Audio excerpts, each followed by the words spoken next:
សួស្តីបងប្អូនទាំងអស់គ្នាឥឡូវយើងបន្តមកចំណុចទី14តទៅទៀតដាក់ថាចតុកោណភ្នាយមួយមានប្រវែងជុំវិញ13នេះរាងចតុកោណភ្នាយមានប្រវែង13ម៉ែត្រហើយមានជ្រុង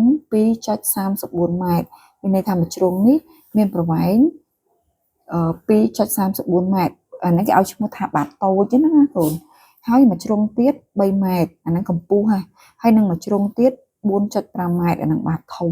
គេឲ្យកណនាជ្រុងមួយទៀតមានន័យថាជ្រុងសញ្ញាសួរដែលគេសួរនេះអញ្ចឹងអត់មានប្រមាណអីកូនឯងដឹងជុំវិញទាំងអស់ហើយហ្នឹងអញ្ចឹងគាត់ឯងដកអាជ្រុងនេះចេញដកអាជ្រុងនេះចេញដកអាជ្រុងនេះចេញអញ្ចឹងសល់ប្រមាណគឺជាជ្រុងដែលគេសួរហ្នឹងហើយអញ្ចឹងគាត់ឯងដាក់ថាកណនាទៅតាមអ្វីដែលគេឲ្យមកព្រោះពាក្យថាកណនានិងពាក្យរកអត្ថន័យដូចគ្នាទេកណនារង្វាស់ជ្រុងមួយទៀតចាតែយកបរិមាត្រទាំងអស់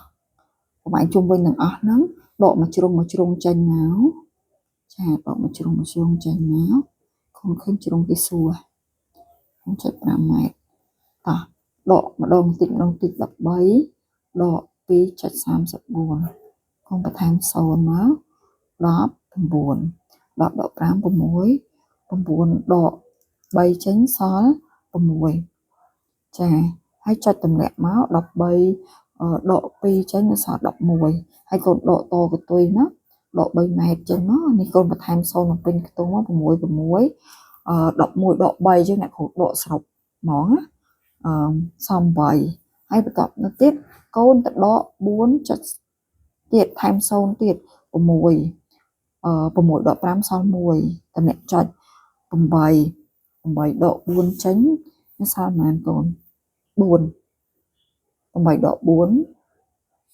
តោះហើយអ្នកគ្រូទៀងវិញខ្លាច់ខុស16 9ដក3ចេញសល់6ខាងនេះអ្នកគ្រូខ្ចីនេះខាងនេះអ្នកគ្រូខ្ចីសល់តែ12តាចានេះសល់10ចាអញ្ចឹងដល់ពេលនេះដកមកសល់7ខែ7ដក4សល់3អញ្ចឹងមានន័យថាមួយជ្រុងទៀតស្មើ3ចប់16ម៉ែត្រអញ្ចឹងកូនអាចឆ្លើយថារង្វាស់ជ្រុងមួយទៀតគឺ 3.16 ម៉ែត្រចា